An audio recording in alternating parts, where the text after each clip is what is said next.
On an Ironman account, raw cash and resources can become a problem fast, feeling like everything you need is constantly being used, spent, redeemed, or otherwise gone from the profile.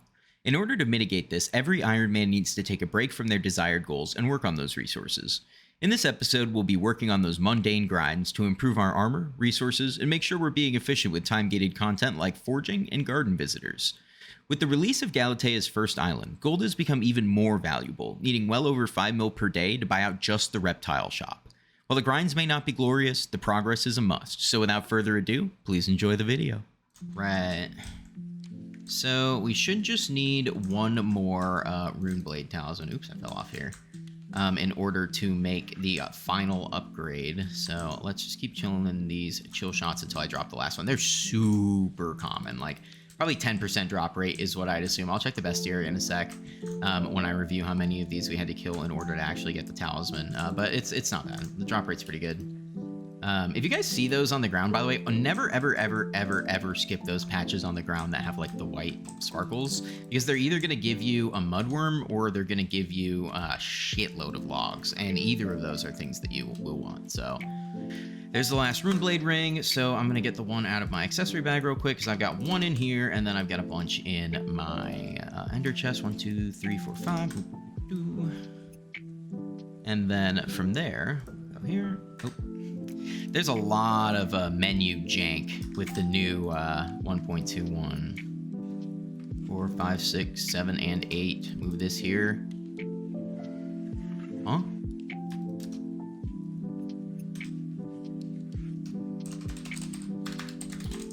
Does it need 9? Guys, I want to tell you how fucking stupid it is that this needs 8 and this needs 9. Like, I just want to emphasize how fucking dumb of a decision that is.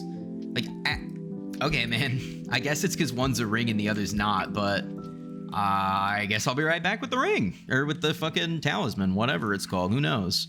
Okay, so assuming I did not fuck it up this time, we can rune blade and make the ring, and then make the damn rune blade artifact. Not the ring, not the talisman, the artifact. Nice to have that done. I mean, it's kind of obnoxious, 64 of 1,000, but it's like, there's so many grinds to the game that are like this. It just isn't that bad. Nice to be done with it, and the extra axe damage actually is pretty good, because when you're grinding out certain stuff, it's really nice to be able to one-shot. Yo, okay, so we are about to hit a huge milestone here. As you can see, we are 3 out of 4 abyssal pieces. Let's go. You guys have no, unless you're an Iron Man who did this grind, you guys have no idea how bad this was, dude. Hold on. I actually want to go back and show you guys what you need for each piece. You need 32 enchanted sea loomies and 256 gill membranes. Oh my god, I spent like 3 hours farming gill membranes and like 4+ hours farming sea loomies to get all the sea loomies I needed for diver, and then abyssal, and then scuba, and then the pressure artifact. Oh my god, dude. This has been bad, but we have abyssal now. We have full abyssal, which gives a whopping 2.5 treasure chance while underwater, 25 pressure resistance, 5 respiration per piece. Could be worse. It's honestly, it's a pretty good set. I need to work on respiration 6, but 4 mil is insane cost for respiration 6. For an extra 15 respiration, yeah, you can suck my nuts. So that's pretty out there, and I will not be going for that anytime soon, because 4 mil to an early Ironman like me is like everything, so I would not be willing to part with that. But yeah, gonna keep working on these shards, and now that we've got the full abyssal, I'm gonna be working on fishing for flex bones so that I can make my not lasso, the fishing net, because I'm still rocking the basic, and it is absolutely terrible. Absolutely terrible. So yeah, that's what we'll be working on next, and I'll see you guys back when we get some more progress. All right, we're making some pretty enormous moves here. Sorry, I just got done doing some dailies because it's about to reset, but we just hit Hot of 6, so I figured this is a good time to break down all the stuff that we've been up to, because it's been a lot of stuff. Okay, so obviously we've got the new Hot of tree. I'm sure this is crazy inefficient, but I don't care. It's a good setup for me. So I'm just filling that back out. But yeah, the stats, I mean, they're looking fantastic. Everything is lining up very well. I'm going to get this back up to 25, and then, yeah, I'm going to have to spread these out later, because Hot of 6 is like a huge fucking upgrade to a lot. So I'm excited for that. That's really nice. We're now 150k away from tier 7, but you know we're gonna hit that shit eventually. I mean, I love this foraging. It's very fun. It's super buggy. It's a huge mess in the implementation, There's tons of oversight, but it is very fun content, and that's what I'm here for. So love that, big fan. And then if we also take a look over here, we did it. Full abyssal. For those who don't know, full abyssal, this is not including the recipe for divers, which you need divers in order. You need to upgrade your snorkeler set to divers and then your divers to abyssal. But just for abyssal, it's like 128 enchanted sea loomies and then 1024 gill membranes. So it has been quite the struggle, quite the grind to get that, but you know what, we fucking did it, so who cares.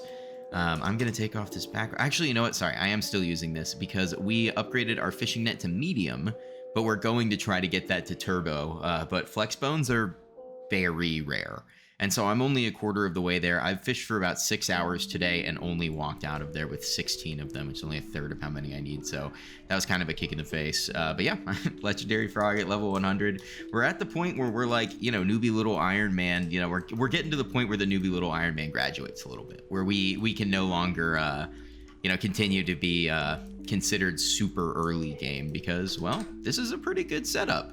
And eventually my sweep is going to be high enough that it's like, you know, it's indistinguishable from a halfway decent account, because one of the nice things about foraging is, like, obviously there's min-max stuff like strength and speed maxing and whatnot. But overall, I mean, there's not a huge disparity between people who are very advanced in foraging and people who aren't. So it's not that hard for early game Ironmen to get there. It might be a really good place for people, like specifically early game Ironmen, to get their raw cash early on. As opposed to farming or mining, or at least opening up an alternate route in that way. I'm not really sure where it sits right now. I'm going to do some experimentation with it and try to find out exactly what an hour of Fig at pretty good rates looks like. I'm not saying great rates, but I'm going to try to hover around 1,000 plus, you know, 1,000-ish foraging fortune. Pretty doable on this account with a little bit more grinding here. So yeah, I think we're in a good spot. I think that we're going to continue to go absolutely nuts on this, and pretty soon here, hopefully, we'll be able to start converting some of our foraging resources into raw cash.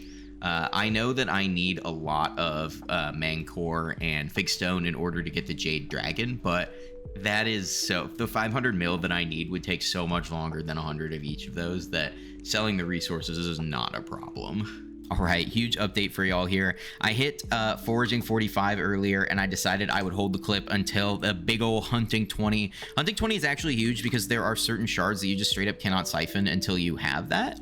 I think there's some of the highest level shards. Yeah, for example, the Chameleon one technically can't be siphoned because its attribute is already maxed, but there's a few ones out there that I'll be able to either fuse up to or work on slowly. Like, you know, for example, I believe Thorn required a level up and whatnot. So good few things happening there with Hunting 20, and then I can also use these astral traps that I have been holding onto because I really did not want to have to fucking deal with this much longer. I only had 3 greater traps out because I had made 2 astrals, and those astrals actually could not be used because of just the way that hunting works. You actually need Hunting 20 in order to use an astral hunt trap, and you cannot place it if you do not have that level. So I was able to upgrade my hunt traps to a level in which I couldn't use them, and I was just kind of barred out of it. And I was not willing to actually put in the effort to get more hunt traps with those materials and whatnot. But that's all well and good. I like to place mine underwater just because I don't do a lot of underwater grinding. So I put my hunt traps down here. There are certainly more efficient places that you can put them. I'm sure that using them to catch some of the more lucrative or obnoxious ones are better for mains. And then for Ironmen, I'm sure whichever ones are beneficial for fusion would be the most beneficial thing to go for. Because as an Ironman, I have found out very quickly that fusion is a huge stopping point for us. It's really hard because you need so many shards for a lot of the fusions that you're just kind of stuck in the fact that you just have to grind out a ton of them. Pandas are a great example. There's just like 4 or 5, maybe even 6 different kinds of pandas, and they're all really good. So you kind of just need like thousands of panda shards. But yeah, so we're going to keep on foraging, keep on grinding it out. We are working on getting a bunch of fig because, of course, I am going to craft them into fig stones and then sell them. I'm not going to do it right now, but I will wait a while until I've got a huge stack and then craft them up, sell them off, and use that to buy more and more reptiles because the reptiles just got, there's so much that you have to spend. It's absurd. But yeah, so it's going pretty good, and hopefully we'll see y'all in the next clip with some more upgrades. All right, so I wanted to talk a little bit about what I have been up to and like kind of what my future plans are here, because obviously there has been a ton of foraging and hunting related content in the past couple of episodes, and so this one I would love to spruce up for you guys just a little bit. And so I think I'm going to get back on the mining grind just a little bit, just enough that I am making sure that I am staying on top of my forge, okay? Because I have definitely let the forge stall for almost a week now, which is definitely not good. So I want to be making sure I'm on top of that, getting all the resources that I need, etc. And then also I want to be occasionally farming when I can, because at this point, in the past, it was easy to do other things and maintain visitors based off of pests, but because of the nature of hunting and how badly you need just a ton of pest shards, even though I'm using invisibugs as a substitute, which can help speed up the grind in that regard a lot, I'm still, in need of a lot of these shards, and they run out very quickly. So unfortunately, I'm not really getting much benefit from it, because as far as I'm aware, you do not get crops from harvesting these guys. And so, or at least doing it, via lasso. And so I am actually going to have to do some level of farming with our new super farm here, just in order to make sure that I'm staying on top of these visitors to some extent, because it is just, I'm gonna regret it later in the game if I just let these visitors sit for weeks and weeks and weeks. So it's something that I'll have to stay on top of better than I have been. So I think I'm gonna do the farming first, get these guys cooking, wait for, this to be completely done and get everything for everybody, fill them all out. And then once the visitor queue has been restarted, I'll swap over to some mining and do that. But I'd like to get this video out probably, I'd say tomorrow. So, we'll get a little bit of that content in here soon so that we've got a little bit of a break from the monotony. But don't be surprised if there's more foraging and hunting content out, just because that's what I continue to do a lot of. Right now, the focus for the most part is just getting a ton of those tickets and maxing out Agatha's shop, and then working on trying to get Starland prizes so that I can increase my foraging level cap, as well as get the shiniest, which I will need for getting my Jade Dragon. And then I'm going to decide how I feel about the idea of grinding out a ton of cash via foraging once I've got my stats up to a reasonable amount. And I will probably also include a 1-hour test of Fig in order to see if it can be considered a decent resource in terms of Ironman grinding and money making. All right, so wanted to render a little bit of an update on where we're at the moment. Things have been going good. We've got our David's Cloak up to Legendary, which is funny because if we actually do a Warp Galatea real quick and come in here to talk to David, we're not even at the actual milestone needed for it yet. So I have no idea why my cloak is Legendary right now. I assume it's either a glitch or it has to do with the fact that other finished milestones are contributing to that, but we're coming along really nicely. Our forest and water hunts are done. Our fucking combat hunts, we only need 3 more. This one's a little bit tougher just because of how many attributes exist out there and how hard it is to get some of them on an Ironman. And then, of course, salt hunts will come later on, because salt hunts will be something that I dedicate time to, but it gives a huge amount of hunting XP, so it probably won't be too long before we hop into that. And then, of course, trap hunts are just passive. With the astral traps, things seem to be working pretty darn well, so that's really nice.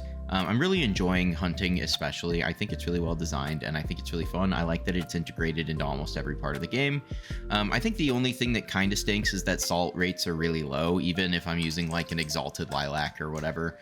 It's still like, it lasts a good amount of time, which is nice, but it just feels like it's like, what is it, 1% chance or something like that to capture the creature you're going for. And that's not too bad with some, but with others, it kind of sucks. So it really just depends on whether or not they can be hunted and absorbed with a black hole, because if they can't, then the salt hunt is really the only option, at which point it just kind of sucks. But for ones that can be captured with the black hole, in that case, the salt hunt is sort of just a bonus for the milestone, or just like an extra occasional, hey, look, you charmed a creature. So it's nothing super special when it comes to salts. I think that they could probably be messed with a little bit in order to make them fit a little bit better into hunting, and not just feel like something I have to consume once every day or two.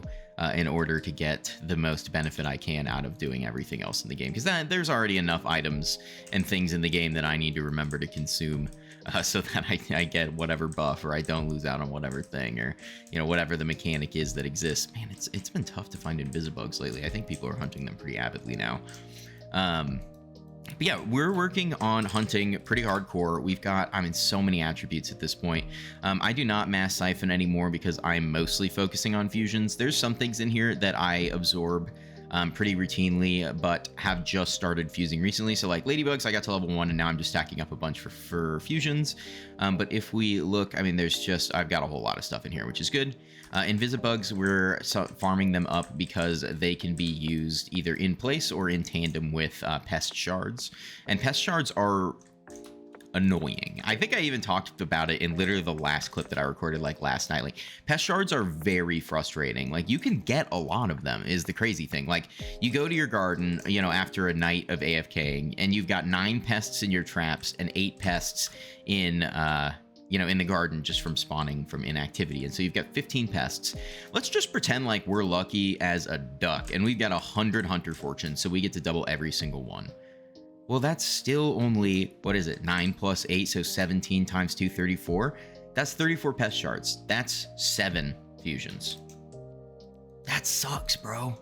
That's really bad. And if you're fusing pest with pest, which is a very common, like, commonly needed fusion, then you get even less, right? Because it's 10 pest shards per fusion. So that can be really frustrating, especially as an early game Ironman. I'm pretty strapped for bait. I'm pretty strapped for compost, so it does feel like a bit of a waste sometimes, but getting these stats up and, you know, getting those pest shards really is important. The bonuses to farming are absolutely unfucking believable. I mean, if we want to just like look at some of these real quick, hold on, let me find it real quick. So /HB is what it's going to be. But if we go then to here and we check out farming, I mean, garden visitors arrive faster. They, you know, higher chance for rare loot from pests, more vacuum damage, more farming fortune if you have a pest in a plot.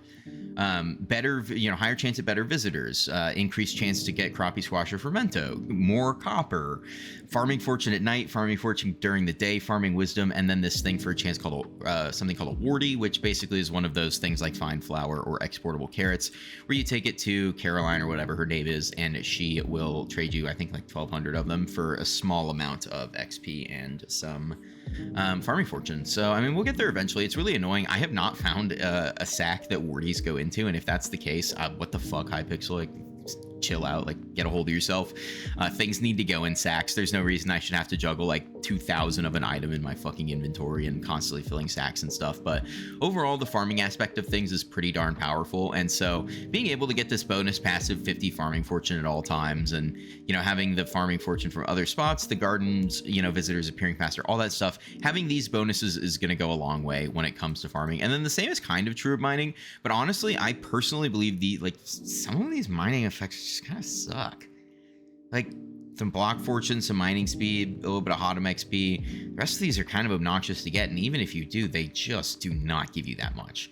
So the mining is a little lackluster in what hunting offers for it, but it's fine. I mean, you can't buff the shit out of everything immediately, and hopefully there will be more items, hunter shards specifically, that will come into effect in the future, because that would be nice to see. I mean, it's cool how many there are now, but it would be fun to have, you know, just a new attribute here and there, right? Like, maybe you release a new mob in the game that can come with a new attribute, or even a new shard that, you know, works for fusion or something like that. So I think that hunting is cool in that regard too, because it kind of opens up more potential for future updates.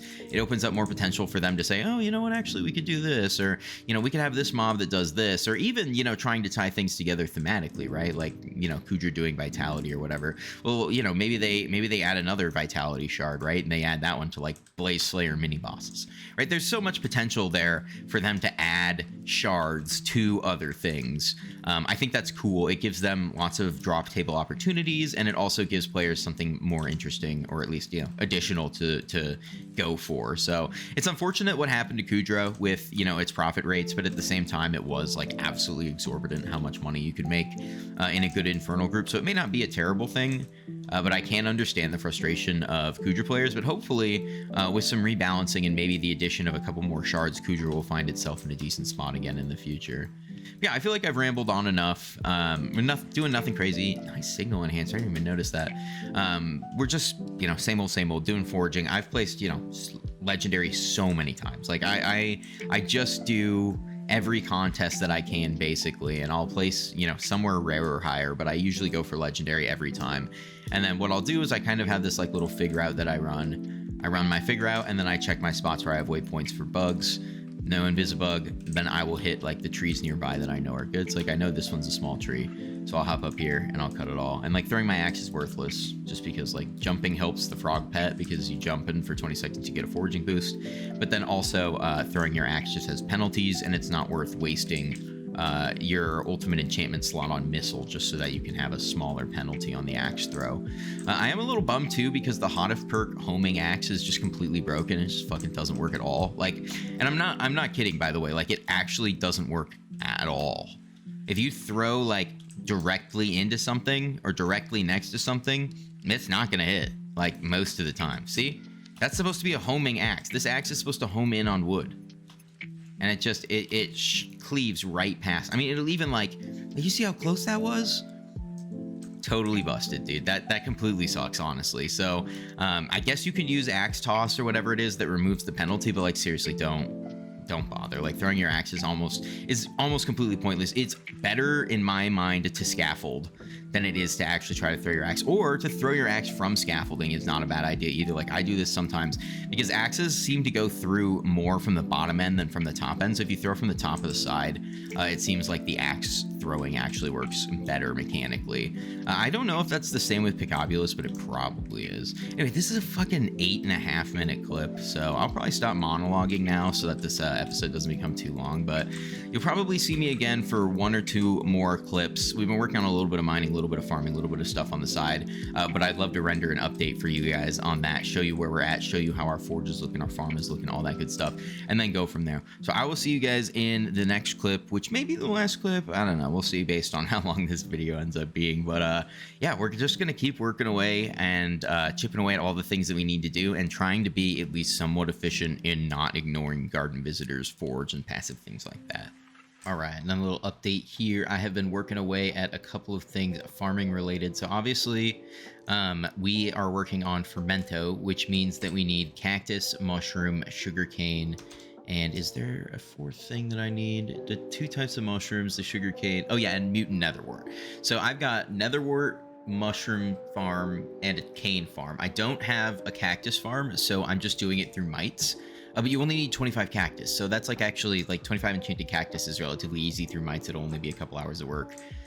So I will be catching those with the vacuum, but everything else pretty much I'm grabbing with the lasso and getting those extra pest shards up. So it feels nice to be training like my hunter and like getting useful hunting resources, but also like at the same time I'm benefiting from farming, and I'm like getting fermentos that, you know, I'm selling half of them, keeping half of them. I've already got, you know, a good few enchanted fermentos, or not enchanted fermentos, condensed fermentos to make the boots, and then I'll have enough to make the helmet here shortly. So yeah, just working away at that. I'll probably do them all at once because there's like some weird glitches with stuff sometimes that prevents you from being able to like get the rare crops if you don't have both kinds, or if you have both kinds of armor on. So if you have like a mixed squash of fermento, and I had this issue when I upgraded from melon.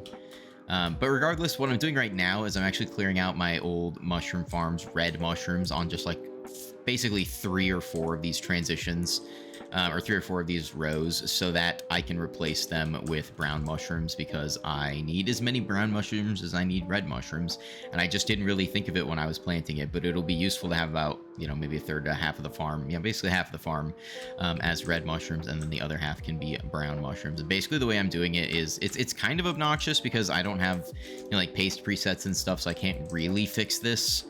But I can't fix it like easily via like pasting and stuff, but what I am doing is I'm just breaking the back row and then replacing it with brown mushrooms, and then I'll farm the front 3 rows once I finish breaking this back row and filling it in, and then, or sorry, front 4 rows. So I just do this, I keep breaking the reds as they come up, and then these will eventually fill in. Like reds are going to grow back in, but we just nuke them at the end. So I fill in the back row so that they can start growing and start filling in the spots. That way too many reds don't get back in that spot.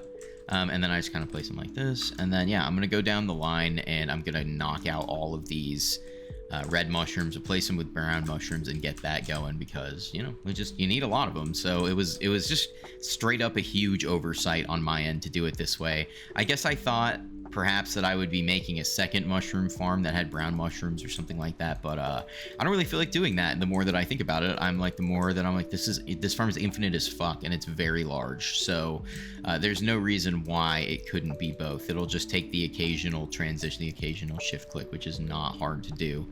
If that is hard to do, this probably isn't the fucking game for you. But yeah, so it's been pretty good. Not a huge amount of progress, but you know, just doing the tedious things that need to be done so that I can get back to foraging. A huge part of that too is going to be being in need of raw cash. That's why I'm selling half the fermentos that I'm getting, like I mentioned. And damn it, my super compactor is off, so these red mushrooms have just been stacking up. But yeah, so I'm gonna keep doing what I'm doing, and I will probably come back to you guys with either a mining update, another farming update, or just me rambling again. All right, so I will go ahead and let this be the last clip of the episode. It's been pretty good so far. So basically, we just spent a ton of the time that I had in this episode either working on foraging, and then off screen a ton of farming, a ton of mining, lots of good stuff. Especially for the farming, we are way closer to fermento now than we were before, so we're, I would say, comfortably about a third of the way there. Almost done knocking out all of the mushrooms that we need, and I replanted and fixed up my mushroom farm so that it is now, it's pretty good. It's half brown mushrooms, half red mushrooms. It's infinite, so it really requires very little tending to or anything like that, so that's nice. But yeah, today, or rather last night, Extreme Bingo released. So they actually brought back Extreme Bingo, which I think is awesome. And you get 2 weeks to do, honestly, a bit of a doozy of a card, but not too bad. I honestly always thought Extreme Bingo would be a lot worse. You know, my microphone's all over here. Sorry if that sounded weird, you guys. It should sound better now. But yeah, so, I just lost 330k. That's a stinker. But yeah, I'm basically just going to be doing Extreme Bingo for probably the next week. So the next episode you can expect to be about bingo. But I hope you enjoyed this episode, just kind of miscellaneous gathering, miscellaneous skilling, etc. And yeah, enjoy the next video about bingo, and I will catch y'all next time. Peace.